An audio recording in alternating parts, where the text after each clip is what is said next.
Hello everyone, कैसे हैं आप लोग। आई होप आप सब बहुत अच्छे होंगे। आज हम लोग the world is too much with अस के मोस्ट इंपोर्टेंट एमसीक्यूज देखने वाले हैं। तो उससे पहले मैं आप लोगों को याद दिला देती हूँ कि मैंने आप लोगों को the world is too much with us की पूरी समरी में कवर करवा चुकी हूँ और वो समरी मैंने अच्छे डिटेल में कवर करवाई है। तो आप लोगों ने अगर नहीं देखी है तो आप मेरी पिछली वीडियोस में जाकर के वॉच कर सकते हैं। ओके। और कुछ बच्चों का कहना था कि मैम आप जो क्वेश्चंस करवा रही हैं वो क्वेश्चंस एग्ज़ाम में नहीं आते हैं।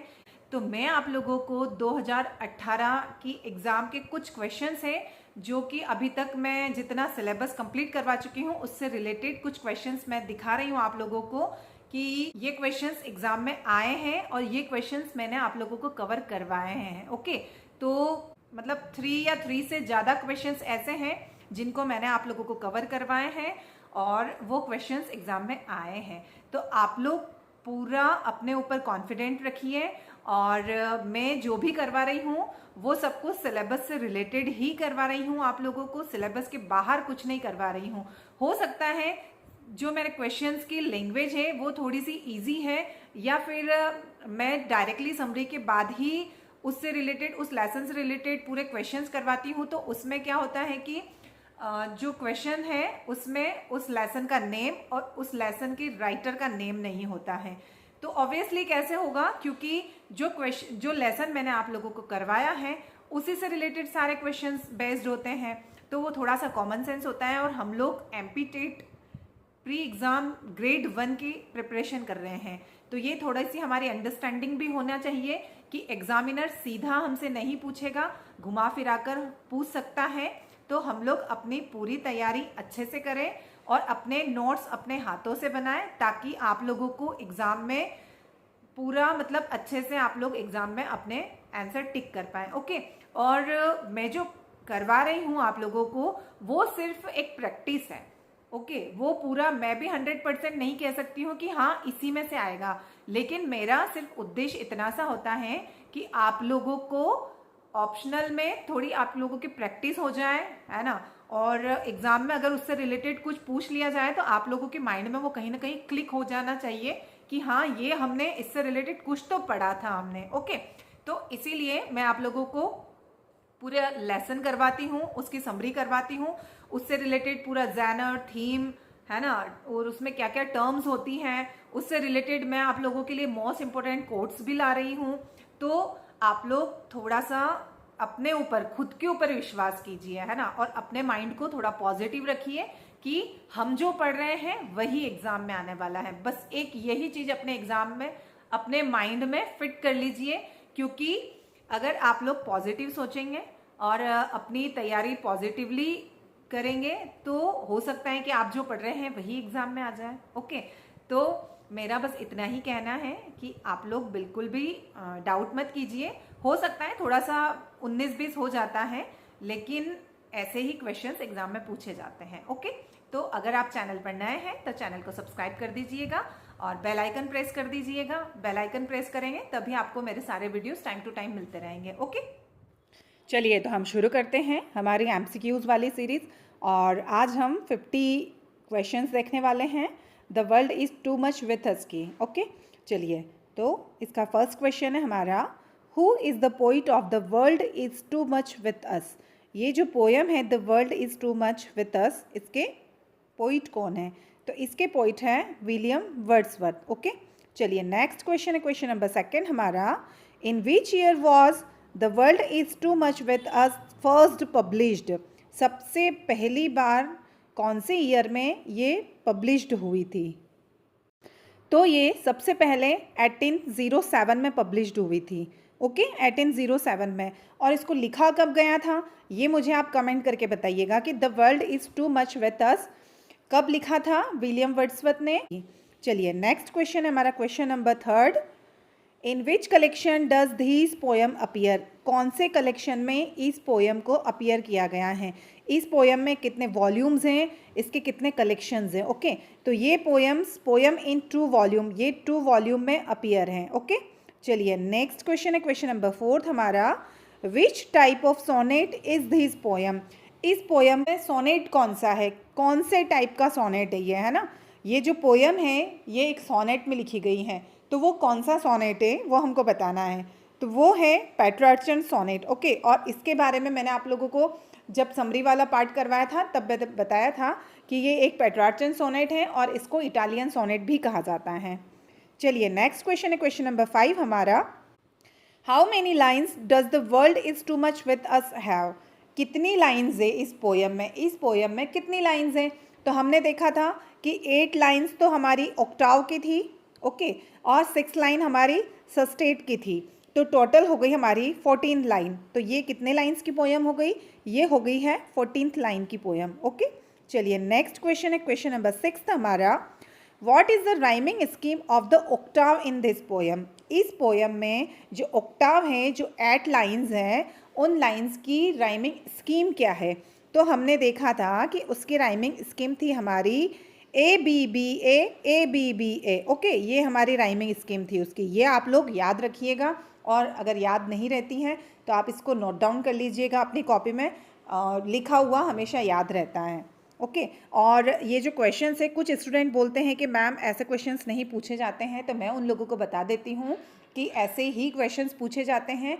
बस एग्जामिनर का थोड़ा सा नज़रिया अलग रहता है, पूछने का तरीका अलग रहता है, लेकिन एग्ज़ाम में अगर उसको हम थोड़ा सा कॉन्सेंट्रेट होकर समझेंगे तो हम बिल्कुल एक्यूरेट आंसर टिक कर पाएंगे। ओके, तो आप बिल्कुल भी ये मत सोचिए कि इस टाइप से क्वेश्चंस नहीं आते हैं। मैं आपको समरी करवा रही हूँ पूरी पोयम, और जो भी लेसन मैंने करवाए हैं उनका पूरा डिटेल में आप लोगों को इसीलिए समझाती हूँ कि ज़रूरी नहीं है कि यही क्वेश्चंस आए या ऐसे ही क्वेश्चंस आए। ओके, ये क्वेश्चंस तो मैं सिर्फ आप लोगों को एक थोड़ी प्रैक्टिस हो जाए आप लोगों की, इस वजह से करवाती हूँ। तो मैं भी ये नहीं कहूँगी कि एग्जैक्ट 100% यही क्वेश्चंस पूछेंगे, है ना। बस इस टाइप से क्वेश्चंस पूछे जाते हैं तो हम लोग उसकी प्रैक्टिस कर रहे हैं। मैं एग्जैक्ट, मुझे भी नहीं पता है कि एग्जामिनर के दिमाग में क्या चलेगा। ओके, तो आप लोग इस गलतफहमी में मत रहिएगा कि इस टाइप से नहीं आते हैं, टाइप्स तो यही रहता है, बस थोड़ा सा एग्जामिनर का पूछने का तरीका बदल जाता है। ओके, चलिए नेक्स्ट क्वेश्चन, हम क्वेश्चन नंबर 7 देख लेते हैं। What is the rhyming scheme of the sestet. अब जो सस्टेट था, है ना, 6 लाइन थी हमारी, बाद में फर्स्ट में तो ऑक्टाव था 8 लाइन्स वाला, और 6 लाइन का सस्टेट था। तो उस सस्टेट की राइमिंग स्कीम क्या थी, तो उसकी राइमिंग स्कीम थी C D C D C D. Okay, चलिए क्वेश्चन नंबर 8 है हमारा। What is the central theme of the poem. इस पोयम की सेंट्रल थीम क्या है। और एग्ज़ाम में सेंट्रल थीम पूछी जाती है, जैनर पूछा जाता है, ये चीज़ मैं आप लोगों को बार बार बोलती हूँ। ओके, और मेरा जो क्वेश्चन है, ये क्वेश्चन थोड़ा छोटा इसलिए रहता है क्योंकि मैं क्या करती हूँ, पोयम करवाती हूँ और पोयम के बाद सीधे आप लोगों को एमसीक्यूज़ करवाती हूँ, एमसीक्यूज़ की प्रैक्टिस करवाती हूँ आप लोगों को। ओके, तो इसमें मैं पूरी पोयम का नाम नहीं लिखती हूँ, इसमें राइटर का नाम नहीं लिखती हूँ, है ना। तो एग्जामिनर क्या करता है, पोयम का नाम भी दे देता है साथ में और राइटर भी दे देता है। तो थोड़ा हम कंफ्यूज होते हैं कि अरे ऐसा तो कुछ था नहीं, हमने ऐसा तो पढ़ा नहीं। तो उसको थोड़ा सा आपको अच्छे से फोकस होकर देखना पड़ेगा क्वेश्चंस को, और थोड़ा कॉन्सेंट्रेट होकर उसको फिर टिक करिएगा अपना आंसर को। ओके, चलिए तो क्वेश्चन नंबर 8 है हमारा। What is the central theme of the poem. इस पोयम की सेंट्रल थीम क्या है। तो हमने इसकी सारी थीम्स देखी थी। आप लोग पूरा लेसन जब आप पढ़ते हो या जब मैं आप लोगों को समरीज करवाती हूँ, तो आप लोग उस लेसन का नेम, उस लेसन की सारी थीम्स, उस लेसन का जैनर, ये मैं आप लोगों को बार बार बोलती हूँ। ओके, अगर आप लोगों को सीरियसली पढ़ना है तो आप लोग उसका पब्लिश्ड ईयर, उसका राइटर, और राइटर से रिलेटेड उन्होंने क्या क्या वर्क लिखा है और उसकी सेंट्रल थीम क्या है, ये सब कुछ आप नोट डाउन कर लीजिएगा, है ना। क्योंकि एग्जामिनर घुमा फिरा कर क्या ही पूछ सकता है। अगर हमारा सारे कॉन्सेप्ट क्लियर होंगे ना, तो एग्जाम में एग्जामिनर कैसे भी घुमा फिरा के क्वेश्चंस पूछेगा ना, तो हम उसको टिक करके ही आएंगे। ओके, तो आप लोग इसको नोट डाउन कर लीजिएगा। तो इसकी सेंट्रल थीम क्या थी, इस पोयम की सेंट्रल थीम थी मटेरियलिज्म वर्सेस नेचर। ओके, चलिए नेक्स्ट क्वेश्चन है, क्वेश्चन नंबर 9 हमारा। The poet criticize people for being preoccupied with. कौन सी चीज़ों के लिए क्रिटिसाइज कर रहा है पोयम, मतलब इस पोयम में कवि जो है वो लोगों को क्या बता रहा है कि लोग किस चीज़ के पीछे भाग रहे हैं, है ना। तो वो किस चीज़ के पीछे भाग रहे हैं, वो है मटेरियल वेल्थ के पीछे। ओके, चलिए नेक्स्ट क्वेश्चन है क्वेश्चन नंबर 10 हमारा, which literary age does this poem belong to. Okay, अब क्वेश्चंस ये आया है इसमें, तो आप लोग बिल्कुल ये मत सोचिएगा कि एग्जैक्ट यही क्वेश्चन एग्जाम में छप जाएगा। एग्जामिनर आपसे थोड़ा सा घुमा फिरा कर पूछेगा, तो आप लोग क्या करेंगे, इसमें क्या करेगा एग्जामिनर, पोएम का नेम भी देगा और राइटर का नेम भी दे देगा, और फिर पूछ लेगा कि ये जो पोएम है जो इस राइटर की है, इसमें कौन सा लिटरेरी डिवाइस है या कौन से लिटरेरी एज की है या राइमिंग स्कीम क्या है, इस टाइप से पूछेगा। ओके, तो आप लोगों को बताना है कि ये कौन से लिटरेरी एज की है। तो मैंने आप लोगों को बताया था कि ये रोमांटिक एज की पोएम है। ओके, चलिए नेक्स्ट क्वेश्चन है क्वेश्चन नंबर 11 आपका, the poem begins with the line. अब ये क्वेश्चंस एग्जाम में पूछे जाते हैं, ऐसे क्वेश्चंस जरूर पूछे जाते हैं, या तो बिगिनिंग लाइंस पूछ लेगा एग्जामिनर, या फिर आप लोगों से पूछेगा कि ये जो लाइन है, इस लाइन में इसका एलिनेशन क्या है। तो मैं आप लोगों को एलिनेशन भी करवाती हूँ, है ना। थीम्स और जो की वर्ड्स होते हैं, हमारे लिटरेरी डिवाइस होते हैं, वो मैं सब आप लोगों को इसीलिए डिटेल में करवाती हूँ।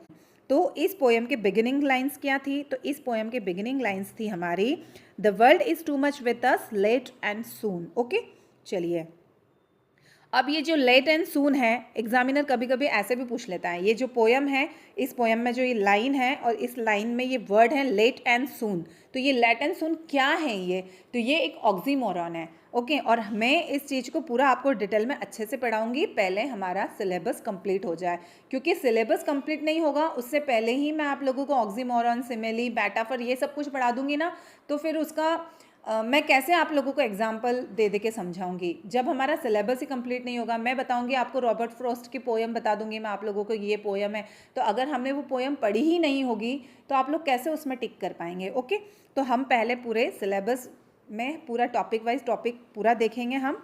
ओके, उसके बाद में हम लोग ऑक्सीमोरॉन, सिमिली, मेटाफर, पूरा लिटरेरी डिवाइस का जो पार्ट है वो हम उसके बाद देखेंगे।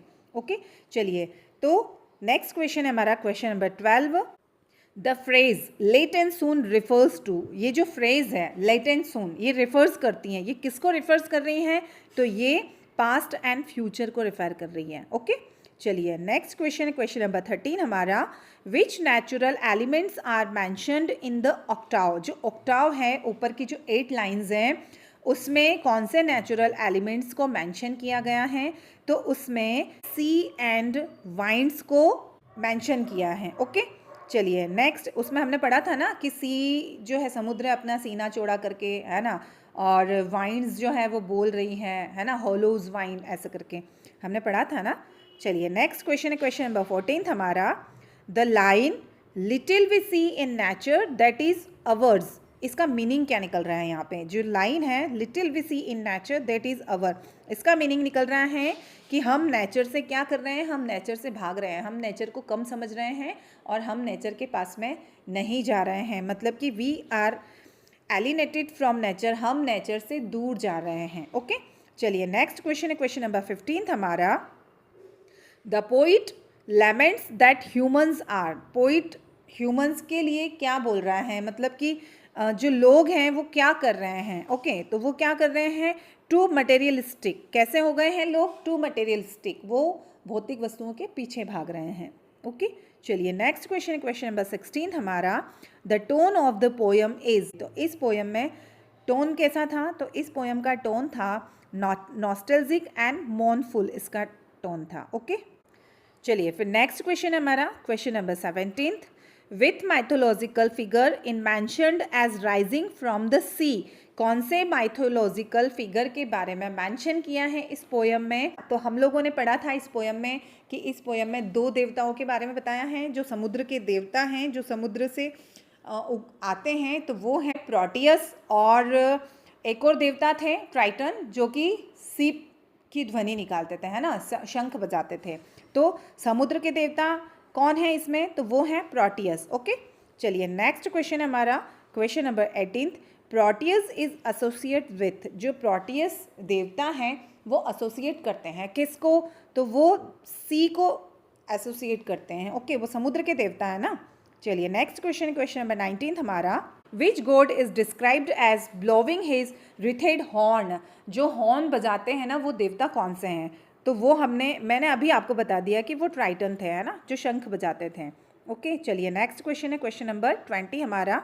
Triton is the son of, अब जो ट्राइटन है वो किसके बेटे हैं? तो वो हैं पॉजिडॉन के, है ना। ये आप लोगों को याद रखना है कि ट्राइटन किसके बेटे हैं? तो ट्राइटन बेटे हैं पॉजिडॉन के।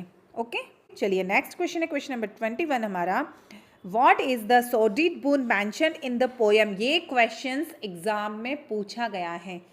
पिछली बार की जो 2018 में एग्ज़ाम हुई थी, प्री एग्ज़ाम, उसमें ये वाला क्वेश्चन ऐसे ही पूछा था। सॉर्डिड बून में पोयम में जो सॉर्डिड बून है उसका मीनिंग क्या निकलता है? तो सॉर्डिड बून का मीनिंग निकलता है हमारा मटेरियल पोजेशंस। ओके, क्या निकलता है इसका मीनिंग यहाँ पर? Material possessions. हम मटेरियल भौतिक वस्तुओं के पीछे भाग रहे हैं ना, दीवाने हो गए हैं, पागल हो गए हैं। चलिए नेक्स्ट क्वेश्चन है, क्वेश्चन नंबर 22 हमारा। The phrase sordid boon is in example of, ये क्वेश्चंस भी पूछा है, मतलब सॉर्डिड बून को लेकर एक क्वेश्चंस 2018 में पूछा गया था। तो ये जो फ्रेज हैं, इस फ्रेज का क्या मतलब निकल रहा है ना। तो ये फ्रेज कैसी हैं? तो ये फ्रेज है हमारी ऑक्सीमोरन। ओके, ऑक्सीमोरन है, यहाँ पर इसका यूज़ किया गया है। तो ऐसे ही पूरी पोयम की लाइन दे दी जाएगी और ये पूछ लिया जाएगा कि उसमें जो ये सॉर्डिड बून आया है तो इसका मीनिंग क्या निकल रहा है, या ये फ्रेज कौन सी है, ऐसा पूछा जाएगा आप लोगों से। चलिए क्वेश्चन नंबर 23 हमारा। Which romantic characteristic is strongly present in this poem? इस पोयम में कौन से रोमांटिक कैरेक्टरिस्टिक के बारे में बहुत स्ट्रांगली बताया गया है? तो किसके बारे में बताया है? इसमें बताया है वर्शिप ऑफ नेचर के बारे में बताया है। Okay, worship of nature. चलिए नेक्स्ट क्वेश्चन है, क्वेश्चन नंबर 24 हमारा। द स्पीकर विशेज ही वर, जो स्पीकर है ना, जो बोल रहा है, वो क्या विश कर रहा है या वो क्या विश करना चाहता है? वो होना चाहता है अपगान, वो एक पगान धर्म को अपनाना चाहता है, वो एक पगान बनना चाहता है ना। क्योंकि पगान धर्म में क्या होता है कि पगान धर्म में प्रकृति की पूजा की जाती है। ओके, तो वो भी यही चाहता है कि मैं भी पगान धर्म को अपनाऊं। चलिए फिर नेक्स्ट क्वेश्चन है हमारा, question number 25। Why does the speaker prefer paganism? जो स्पीकर है वो पैगनिज्म को प्रेफर कर रहा है। तो वो कैसे प्रीफर कर रहा है? तो वो प्रेफर कर रहा है pagans lived simple lives close to nature. जो पगान धर्म के लोग होते हैं या जो पगान्स होते हैं, वो क्या करते हैं? वो प्रकृति के बहुत करीब रहते हैं, बिल्कुल सिंपल तरीके से। ओके, ना कोई दिखावा, ना कोई भौतिक वस्तु, कुछ नहीं, वो सिर्फ नेचर के बिल्कुल करीब रहते हैं। तो ये हमारे 25 क्वेश्चंस यहीं कवर होते हैं। इसके आगे जो बचे हुए 25 क्वेश्चंस हैं वो नेक्स्ट वीडियो में करवाने वाली हूँ मैं आप लोगों को। तो अगर आप चैनल पर नए हैं तो प्लीज़ चैनल को सब्सक्राइब कर लीजिएगा ताकि आप लोगों को ऐसे वीडियोस मिलते रहें। Okay, thank you, bye bye.